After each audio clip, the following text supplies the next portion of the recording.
Bonjour à tous et bienvenue sur cette nouvelle vidéo consacrée à la V10 de Warhammer 40 000. Pour les fans de la première heure comme pour les nouveaux venus, cette nouvelle édition promet d'être riche en surprises et en nouveautés. Au programme, des règles améliorées, de nouvelles figurines, des règles sur les factions jouables et bien plus encore. Préparez-vous à plonger dans l'immensité de l'univers de Warhammer 40 000 et à découvrir tout ce que cette nouvelle version a à nous offrir.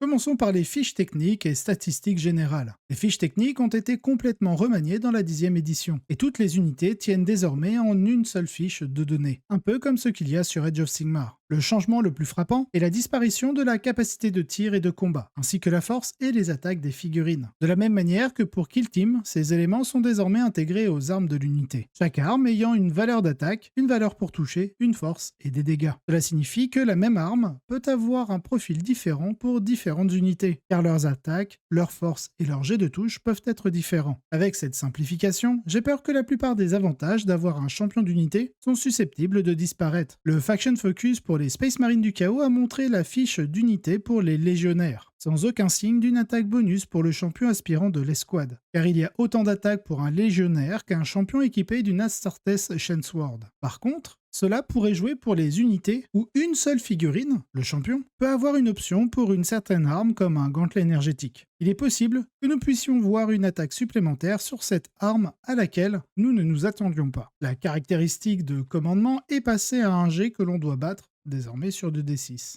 Ceci sera utilisé pour les tests de Battle Shock et de commandement. Le dernier changement majeur est que chaque figurine a désormais une valeur de contrôle d'objectif appelée CO. Pour déterminer qui contrôle un objectif, il suffira d'additionner le CO de toutes les figurines qui le contestent et le joueur avec la valeur la plus élevée en prend le contrôle. Cela remplace à la fois la règle d'objectif sécurisé et les règles qui comptaient les figurines comme plusieurs exemplaires au lieu d'un. Maintenant, les War Dogs peuvent simplement avoir un CO de 5 au lieu d'avoir une règle qui les fait compter comme 5 figurines pour le contrôle d'objectif. À un niveau beaucoup plus mineur, les profils dégressifs pour les blessures subies ont été supprimés, laissant place à un seul changement qui se produit lorsqu'une figurine atteint un certain nombre de blessures. Et jusqu'à présent, le changement que nous avons vu est que les unités de véhicules obtiennent -1 à la touche. Mais il peut y avoir potentiellement d'autres effets. Pour ce qui est de la présentation des cartes elles-mêmes, le recto contient les statistiques des unités, leurs capacités, l'armement et les règles spéciales. Pour le verso, il contient les options d'armement, la capacité de transport et les règles générales de construction des unités. Maintenant, regardons les règles des véhicules et des monstres. Ils semblent pour l'instant largement inchangés. Les deux changements étant l'absence générale de profil dégressif. À la place, il n'y a qu'une pénalité infligée à 30% de leur point de vie de départ environ et une augmentation générale de l'endurance. L'explosion est maintenant une règle appelée Deadly Demise, X, où lors de la destruction sur un jet de 6, l'unité inflige X blessures mortelles à toutes les unités proches. Cette règle peut également être variable comme le Land Raider qui a une Deadly Demise D6. On peut supposer qu'il en sera de même pour les monstres tyrannides. D'autre part, les transports ont reçu quelques changements subtils, mais majeurs. Le premier d'entre eux est le Firing Deck X, qui signifie, en gros, lors de la phase de tir, choisissez une arme à distance parmi X figurines à l'intérieur du transport et comptez comme étant armé de ces armes lors de la phase de tir. En pratique, cela signifie que tout ce qui affecte le transport, positivement ou négativement, affecte également les unités qui tirent à partir de celui-ci. De plus, les Battle Wagon Orc ont le Firing Deck 22, ce qui est tout simplement hilarant. Un exemple moyen de réconcilier le désordre qui régnait dans les véhicules à toit ouvert de la 9e édition, et cela rend beaucoup plus clair le fonctionnement des règles de tir. Deuxièmement, mais pas moins puissant, les unités peuvent débarquer d'un transport après qu'ils se soient déplacés normalement, sans avoir avancé ou désengagé, et elles peuvent tirer, mais pas charger. Des règles uniques ont également été présentées pour les Taurox et les Land Raiders, et leur permettent de contourner une partie des nouvelles restrictions. La seule restriction majeure encore en jeu est que les unités ne peuvent pas embarquer et débarquer au cours du même tour. Un changement énorme qui rend les Land Raiders au moins immédiatement utiles. Avancer de 10 pouces avec une unité de Terminator qui débarque ensuite, se déplace, tire et charge, rend le choix du Land Raider véritablement pertinent au premier abord. On pourrait même imaginer un véritable retour des Land Raiders. Il y a également une augmentation de la capacité de transport, par exemple avec le Land Raider qui passe de 10 à 12. C'est probablement dû aux nouvelles règles sur les personnages qui leur permettent de rejoindre des unités. À ce propos, regardons les nouvelles mécaniques de personnages. Un grand changement par rapport à la 9e édition. Pour les plus anciens, un véritable retour en arrière. Bien que le jour des personnages courant seuls sur le champ de bataille ne soit pas tout à fait révolu, il semble que de nombreuses figurines de personnages ne le feront plus. Ils auront la capacité leader, qui leur permet de rejoindre directement une escouade. Cette règle ne vous permet pas de rejoindre n'importe quelle escouade. Selon les personnages, les unités éligibles seront différentes. Mais lorsqu'un leader rejoint une escouade, il peut appliquer des améliorations à celle-ci et l'utiliser comme protection jusqu'à ce que l'escouade soit détruite. Nous en avons un exemple avec le lieutenant Primaris Space Marine qui peut rejoindre une escouade et donner à l'unité la capacité de se désengager et tirer, ainsi que de tirer et charger lorsqu'elle désengage, tout en donnant à ses armes des lethal hits.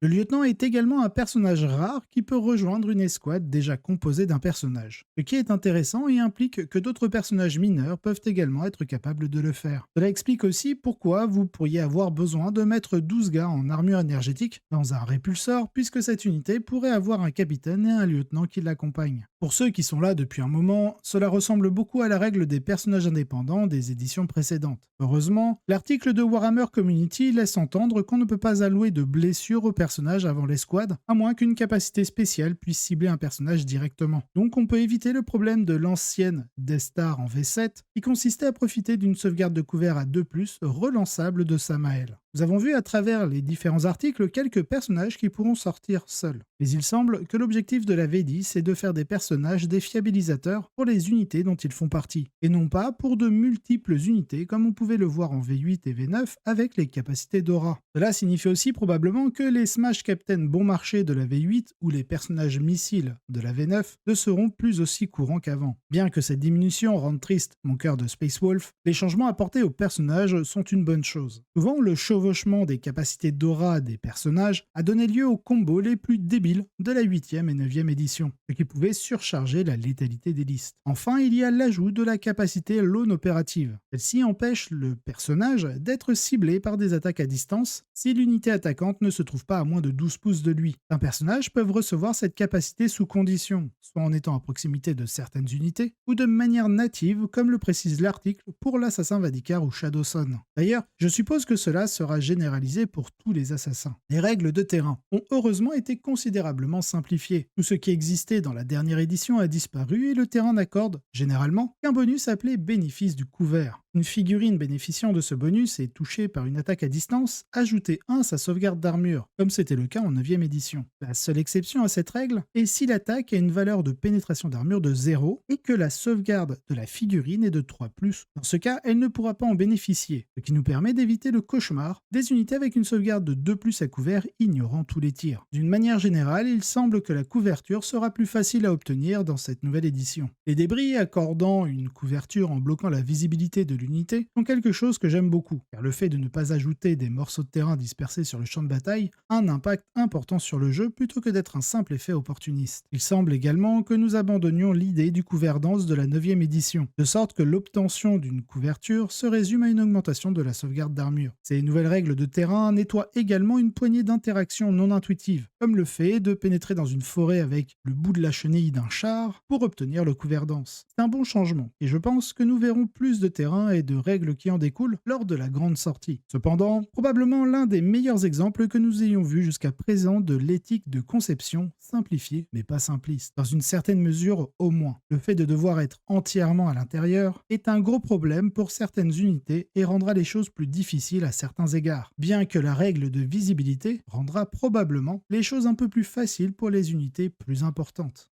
Nous n'avons pas encore vu beaucoup de capacités d'unités qui sont liées à une règle universelle plutôt qu'à une règle spéciale entièrement expliquée. Les deux que nous avons vus jusqu'à présent sont Scout X, qui permet à une unité d'effectuer un déplacement de X pouces après le déploiement, ainsi que la Feel No Pain, qui ignore des blessures infligées aux unités ou à l'unité. En comparaison, les armes ont maintenant beaucoup de règles universelles. Voyons ce qu'il en est. Les types d'armes ont été légèrement remaniés dans la 10e édition. Les armes d'assaut peuvent tirer sans pénalité si le porteur avance, force. Les armes à tir rapide bénéficient d'un bonus du nombre de tirs égal à la caractéristique de l'arme si la cible est à mi-portée, et les armes lourdes donnent un bonus de +1 pour toucher si le porteur est resté immobile. Il n'y a plus de pénalité pour se déplacer et tirer. Quant aux pistolets, elles ont été montrées mais leur fonction n'a pas encore été expliquée. Supposons que rien ne change pour celle-ci et que nous pourrons tirer lorsque la figurine ou l'unité est à portée d'engagement. D'ailleurs, si nous souhaitons une simplification de la règle des pistolets avec le passage en V10, on pourrait espérer que ce soit à partir du moment où l'unité est à portée d'engagement, plutôt que de faire une vérification figurine par figurine pour savoir lesquelles pourront tirer. Plusieurs caractéristiques d'armes sont centrées sur le fait d'obtenir des 6 non modifiés pour toucher et ou blesser, ce que l'on appelle respectivement Critical Hits et Critical Wound. Grâce à cette mécanique, d'autres effets pourront apporter des bonus supplémentaires. Les Sustained Hit X font que chaque Critical Hit provoque un nombre de touches supplémentaires égal au nombre de la caractéristique. Les Lethal Hits feront que vos Critical Hits blesseront automatiquement. Pour les Devastating Wounds,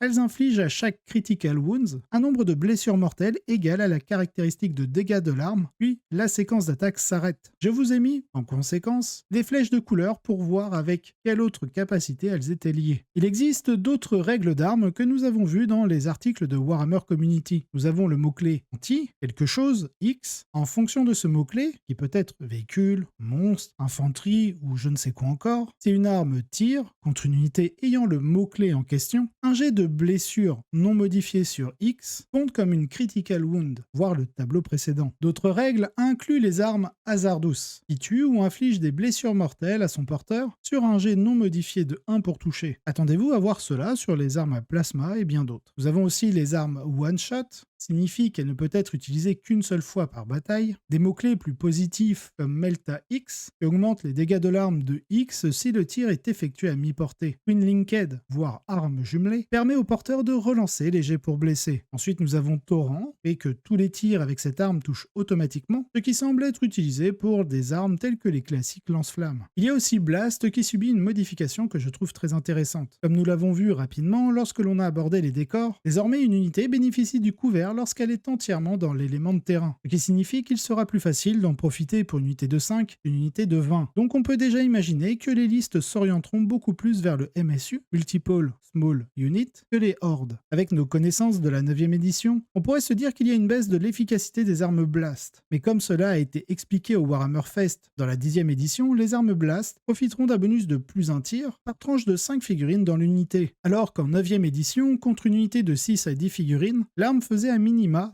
3 tirs sur son jet de détermination, et le maximum contre les unités de 11 ou plus. Je trouve ce nouveau traitement des armes Blast plus intelligente, car en 9e édition, certaines armes avaient une détermination de tir minimale plus intéressante que la règle Blast en elle-même. Par exemple, si vous aviez une arme Blast qui vous donnait 4 des 6 tirs, au minimum vous obtenez 4 avec un quadruple 1, ce qui est supérieur aux 3 tirs de la règle Blast contre les unités de 6 à 10 figurines. Un autre mot-clé a fait son apparition, Psychic, qui s'inscrit assez bien dans ce qu'ils ont fait des phases, et regardons ensemble ce qui change. Il y a 2 changements majeurs dans les phases d'un tour de Warhammer 40 000. Tout d'abord, et d'une importance variable en fonction de la faction que vous jouez, il y a le changement de la phase psychique. À la place, les pouvoirs psychiques sont intégrés aux capacités des unités et sont utilisés lors de la phase correspondante. Ainsi, les pouvoirs psychiques, les plus axés sur les dégâts, sont utilisés lors de la phase de tir, tandis que quelque chose comme le pouvoir d'Adjump du Bizarre Boys Orc est utilisé lors de la phase de mouvement. Je trouve cela plus intuitif, le fait de ne pas avoir à regarder un tas de cartes de pouvoir psychique ou d'aller constamment dans le codex ou le livre de règles pour faire les vérifications en cas de doute. C'est un excellent confort qui évite une charge mentale supplémentaire. Un autre changement important est la suppression de la phase de morale. À la place, vous ferez un test de Battle Shock au début de la phase de commandement si une unité est inférieure à la moitié de sa force de départ. La force de départ est soit le nombre de figurines dans une unité, soit, pour les unités composées d'une seule figurine, le nombre de points de vie sur celle-ci. Le test en lui-même est un jet de 2d6 où vous devez obtenir un résultat supérieur ou égal à la meilleure valeur de commandement de l'unité pour réussir le test. En cas de réussite, tout va bien. Mais si vous obtenez un résultat inférieur, l'unité est en état de choc. Et c'est vraiment mauvais pour l'unité, car vous ne pourrez pas utiliser de stratagème pour celle-ci, sa caractéristique de contrôle d'objectif passe à 0, et si elle se désengage, vous devez faire un test de fuite désespérée. On ne sait pas encore ce que cela signifie, mais vu le nom du test,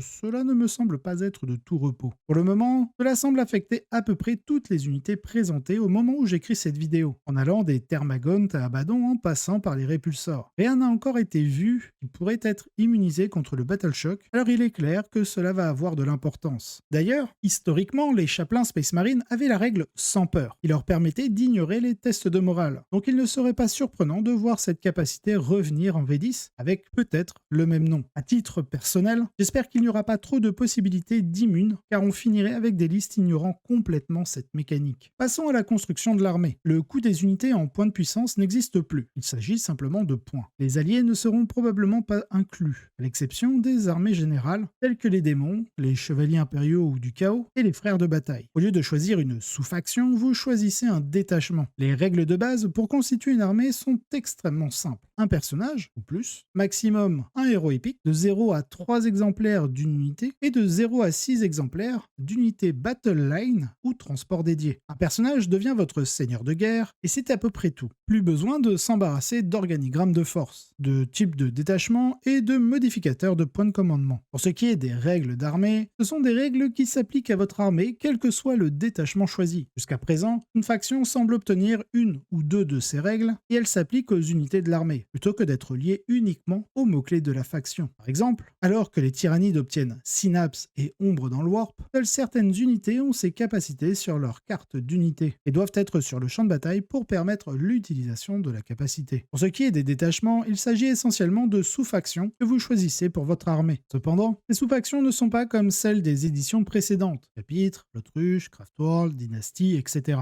Mais elles sont plus génériques, entre guillemets. Games Workshop a mentionné qu'il y aurait des détachements pour certains chapitres, mais vous pouvez vous contenter des autres détachements. Quoi qu'il en soit, un détachement vous donne une autre règle d'armée unique, jusqu'à 6 stratagèmes à utiliser, et des améliorations de figurines. Purement ce que l'on a connu sous la forme de traits de seigneur de guerre et de reliques. Les figurines utilisées semblent prendre exemple sur le codex World Eater de la 9e édition, qui comporte deux sous-factions, World Eater et Disciples de l'Ange Rouge. Ils disposent chacune d'un ensemble différent de stratagèmes et d'améliorations, bien que celle-ci comporte 8 stratagèmes au lieu de 6. Néanmoins, d'après ce que nous avons entendu, il semble que cela soit très proche de ce à quoi nous devrions nous attendre pour les détachements de la 10e édition. Pour ce qui est des stratagèmes, nous avons été informés qu'il y a 12 stratagèmes de base auxquels chaque armée a accès, et jusqu'à 6 stratagèmes pour un détachement. Il est également sous-entendu que la génération de points de commandement sera plutôt faible, ce qui signifie que les stratagèmes auront un coût probable entre 1 ou 2 points de commandement. Le seul stratagème que nous ayons vu de points de commandement jusqu'à présent est un stratagème Space Marine permettant de combattre avant d'être retiré comme perte. Nous n'avons vu qu'un seul stratagème de base pour l'instant, à savoir Rapid Ingrace, qui permet à une unité d'arriver sur le champ de bataille à la fin de la phase de mouvement de l'adversaire et non à la vôtre. Je m'attends également à ce que la relance de commandement soit de retour, mais personne ne sait ce qu'il en est. Quoi qu'il en soit, à l'instar des changements apportés au pouvoir psychique, cela semble vraiment réduire la comptabilité. Et si les stratagèmes de base sont comme les aptitudes de commandement d'Age of Sigmar, il sera très facile de s'en souvenir et de les utiliser. La nouvelle présentation des stratagèmes est aussi simple que précise car elle indique clairement quand et comment les utiliser. J'imagine déjà les arbitres de la FEC nous répondre tout simplement: as-tu lu correctement ton stratagème? Regardons maintenant les missions. La nouvelle structure de celle-ci semble combiner les bons côtés de l'actuelle structure du jeu compétitif avec le format de mission Tempest of War et quelques mélanges pour faire bonne mesure. Celle-ci se concentrera sur des paquets de missions des Chapter Approved. Comme dans Tempest of War, vous utiliserez ces paquets pour déterminer la disposition, les déploiements, des objectifs, des règles de mission principale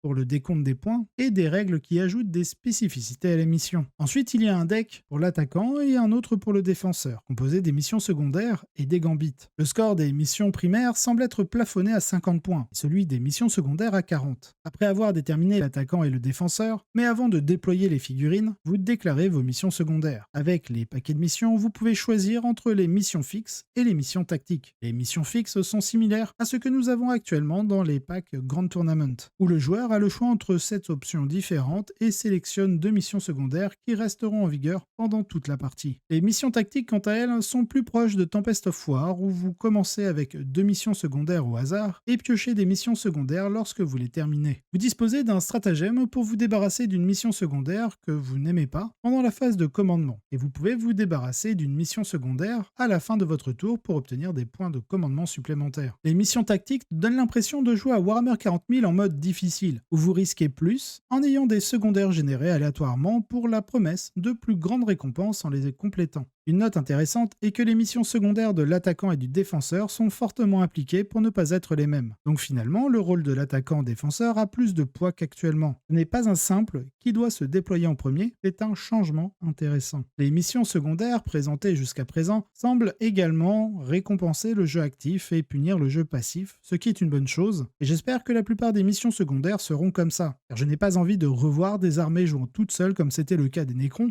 où l'adversaire devait simplement l'empêcher de marquer les 100 points de victoire et espérer générer une différence suffisante pour l'emporter. Mais que se passe-t-il si vous êtes en retard sur le score primaire et que vous avez besoin d'un miracle pour gagner? C'est là que les nouveaux gambits entrent en jeu. Les gambits sont une partie entièrement nouvelle de la structure des missions dans le nouveau Chapter Approved, conçu pour être un tout ou rien, entre guillemets, afin d'essayer de remporter ou réduire la perte d'une partie que vous n'auriez normalement pas pu gagner. Pour cela, chaque joueur dispose d'une pioche de gambit. À la fin du troisième tour de bataille, l'un ou l'autre des joueurs, ou les deux, peuvent choisir de faire un gambit. Vous mettez de côté la carte Proceed as Planned et mélangez votre paquet. Vous en défaussez une au hasard et vous rajoutez aux cartes restantes celles que vous avez mises de côté. Normalement, cela vous fait un total de 3 cartes. Vous vous assurez de conserver Proceed as Planned parmi les gambits disponibles, puis vous choisissez une carte en secret. Vous et votre adversaire, s'il a décidé de faire un gambit, révélez vos choix en même temps. Si vous choisissez Proceed as Planned, il ne se passe rien. Dans le cas contraire, votre capacité à marquer des points primaires prend fin immédiatement, et votre objectif principal est de terminer le gambit que vous avez choisi. Le risque reste assez grand, mais si vous réussissez à terminer le gambit, vous obtenez 30 points de primaire sur les 50 prévus. Cela signifie que vous devrez prévoir la construction de votre armée autour des primaires, des secondaires, mais aussi des gambits lorsque votre plan de jeu devient défaillant. Cela amène une profondeur de jeu supplémentaire sur la construction de vos listes d'armées. Car même dans des matchs où vous êtes défavorable, alors il vous reste une solution pour réduire les pertes. Ce qui sera très intéressant à observer dans les tournois par équipe de Warhammer 40 000.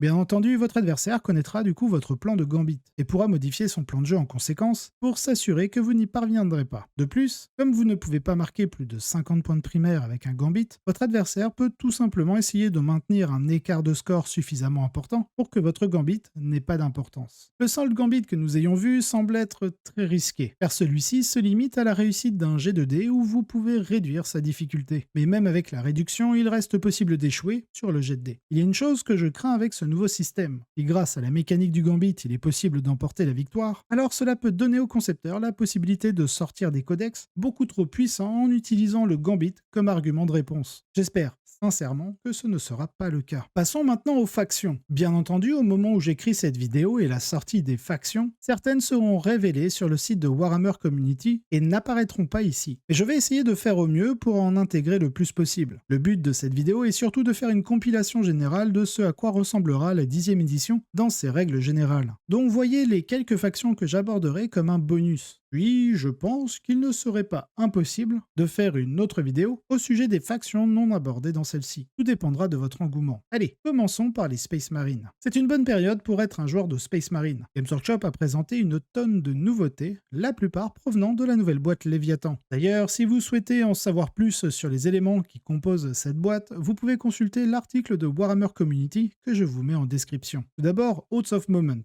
est la règle d'armée des Space Marines, et elle est aussi puissante que simple. J'ai lu beaucoup de commentaires assez salés autour de cette capacité. Quiconque a passé beaucoup de temps dans la 9e édition connaît la force des relances complètes et avoir un accès fiable à celle-ci, pour les Marines, même si ce n'est que sur une seule cible à la fois, est formidable. Cela signifie que tout ce que vous ciblez pour Oaths of Moment va probablement passer un très mauvais moment, et que les adversaires vont devoir faire très attention à ne pas laisser leur unité clé se faire allumer. Les Space Marines recevront au lancement un détachement appelé Strike Force Gladius, et la règle du détachement qui l'accompagne est la toute nouvelle version des doctrines de combat de la 10e édition. Notamment, les doctrines de combat n'affectent plus la pénétration d'armure des armes en fonction du tour, mais permettent de choisir l'une des 3 capacités de l'armée lors de la phase de commandement. La doctrine Dévastator permet d'avancer et tirer, la tactique de désengager, tirer et charger, et celle d'assaut, d'avancer et charger. J'aime vraiment le changement de mécanique par rapport à l'ancienne façon dont elle fonctionnait. Si vous voulez créer une règle qui mette l'accent sur la flexibilité tactique de l'Adeptus Astartes, c'est celle-là. Il faut un peu de planification pour y parvenir intervenir, mais l'utilisation de cette capacité à bon escient sera un atout majeur. Ensuite, nous allons regarder une nouvelle fiche technique, parce qu'elle me donne un petit aperçu de ce à quoi la version du chaos pourrait ressembler, le Land Raider. La dégradation de son profil en cas de perte de points de vie est bien moins brutale qu'auparavant. Il est passé à une endurance de 12, et comme mentionné brièvement plus tôt, il a gagné la règle rampe d'assaut, qui permet aux unités de débarquer, se déplacer et de charger après que le Land Raider ait bougé. C'est une grande menace de projection pour toutes les unités qui peuvent tenir dans un Land Raider, ce qui est une bonne nouvelle pour les Primaris, car il semble qu'ils seront enfin autorisés à monter à bord. L'article sur les factions nous donne également un aperçu de Reboot Guilliman, qui est enfin une fiche technique digne d'un Primarque. Offensivement, il est très létal, mais sa capacité hauteur du codex est le véritable atout de la fiche technique. Le maître de bataille semble être le grand gagnant ici dans la mesure où j'admets qu'avoir 2 cibles possibles par tour pour Oaths of Moment peut être un peu trop fort. Mais les capacités du Primarque de la 13e et Stratagème suprême sont également des capacités très fortes. Si Guilliman avait les 3 en permanence, sa fiche technique serait très problématique. Et le fait qu'il ne puisse en avoir qu'une seule d'active à la fois est intéressant. Les capacités de Vashtor ainsi que celles d'Angron sont assez similaires, donc je pense que la thématique, plusieurs capacités d'amélioration fortes mais une seule à la fois, sera un peu la nouvelle norme pour ces personnages considérés comme des héros épiques. Nous voyons également quelques mises à jour d'armes ainsi que de nouveaux stratagèmes.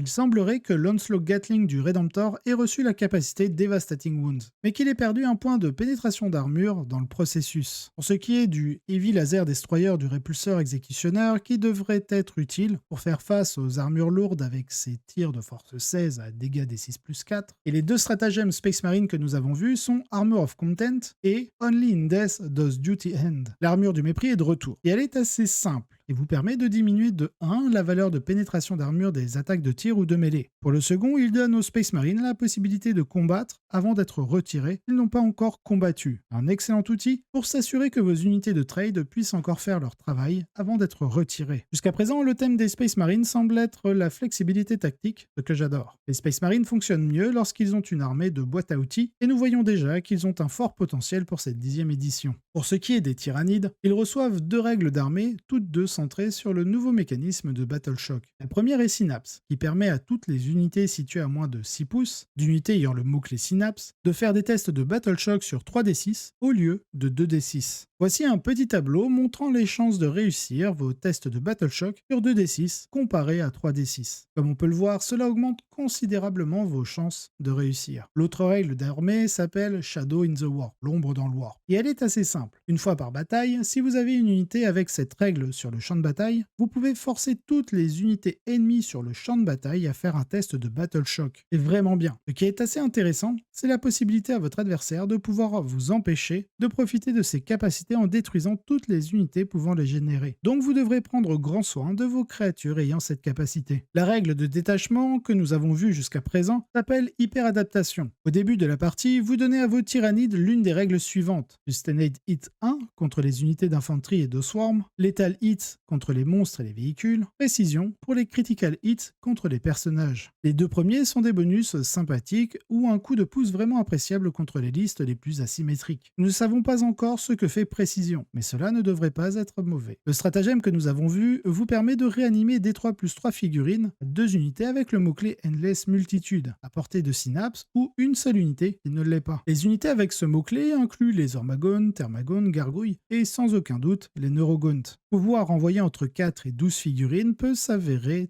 très utile pour tenir des objectifs. Pour ceux qui ont suivi mon aventure compétitive avec les Tyrannides durant la 9e édition, vous savez que j'affectionne particulièrement les Thermagontes et leur maman Tervigon. J'ai tellement envie de voir si elle sera toujours capable de ranimer des Gaunts et si oui, à quel niveau. Car nous avons un énorme up du stratagème puisqu'en V9, il ne ranimait qu'une seule unité de 1d3+3. Bien que de nombreuses nouvelles unités aient été présentées dans la boîte Léviathan, je vais me concentrer sur ce qui a changé. Les Genestealers perdent leur capacité à se déployer en infiltration, mais en compensation, ils bénéficient d'un déplacement gratuit de 8 pouces au début de la partie. Ils peuvent également relancer les 1 pour blesser ou de relance complète pour blesser s'ils sont à portée d'un objectif. Le Swarmlord a été amélioré avec plus de points de vie et une meilleure endurance. Son pouvoir psychique est un lance-flamme de D6 plus 3 tirs dégâts 2 et ses sabres d'os peuvent relancer les jets pour blesser. Mais ce sont les capacités qui sont les plus intéressantes. Tout d'abord, une fois par bataille, après qu'un adversaire ait utilisé un stratagème, arme, vous pouvez augmenter son coût de 1 point de commandement pour le reste de la partie, ce qui semble extrêmement puissant. Pour continuer sur le thème de l'intimidation des points de commandement, vous gagnez 1 point de commandement supplémentaire pendant votre phase de commandement. Enfin, pour terminer avec les tyrannides, le Rupture Canon, un tir de moins, mais s'il ne bouge pas, avec son arme lourde, alors le Tyrannofex pourra profiter d'un bonus de +1 pour toucher, voire la règle d'arme lourde. De plus, comparé à l'ancien profil V9, il a beaucoup plus de force et un meilleur dégât potentiel, bien que celui-ci reste assez aléatoire. Du côté des Chaos Space Marine, tout d'abord, la nouvelle règle d'armée Dark Pact vous permet de sélectionner une unité lorsqu'elle tire ou combat et lui donner des Lethal Hits ou Sustained Hits.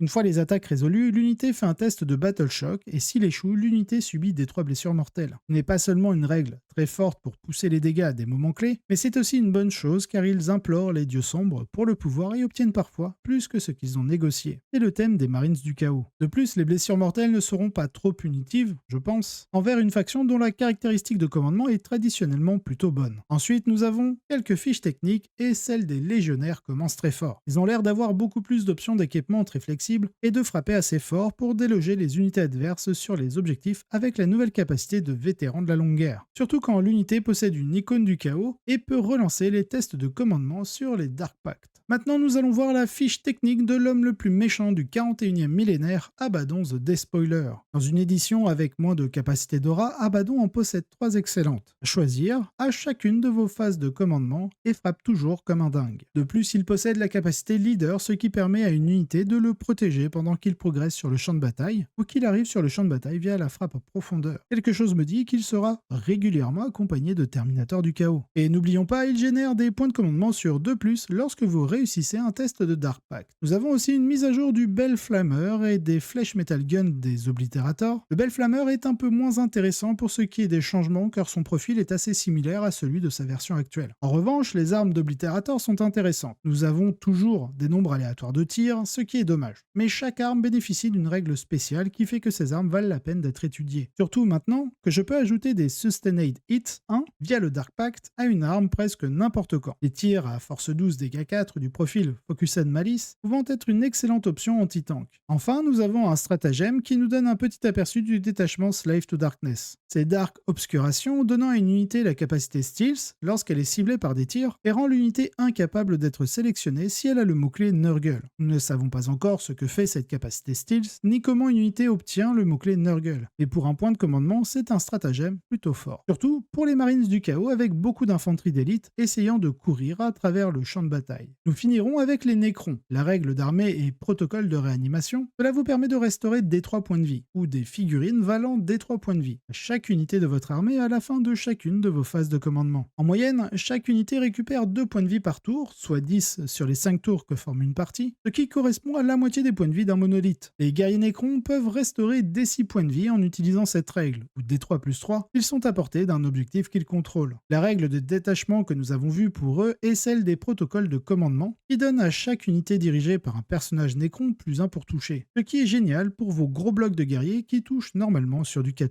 Le stratagème que nous avons vu donne à une unité +1 à la force de ses armes de mêlée, et si elle est dirigée par un personnage, une amélioration d'1 point à la pénétration d'armure supplémentaire. On a l'impression que ce détachement veut vraiment que vous ayez des personnages dans vos unités. Pour ce qui est des unités présentées, on y trouve l'affiche du monolithe, qui a moins de points de vie mais beaucoup plus d'endurance. Ces armes ont également reçu des améliorations très intéressantes. Les guerriers montrent de façon plutôt utile que l'armement Gauss possède désormais la capacité Lethal Hit, ce qui signifie que vos Critical Hits blessent automatiquement. Il s'agissait auparavant d'un stratagème, c'est donc un changement bienvenu. Enfin, nous avons vu les armes du Dragon du Vide, qui fait un malheur aux véhicules et à l'infanterie, ainsi que de la Doomsday Arc, qui fait un malheur s'il ne bouge pas, en bénéficiant de la capacité Devastating Wounds.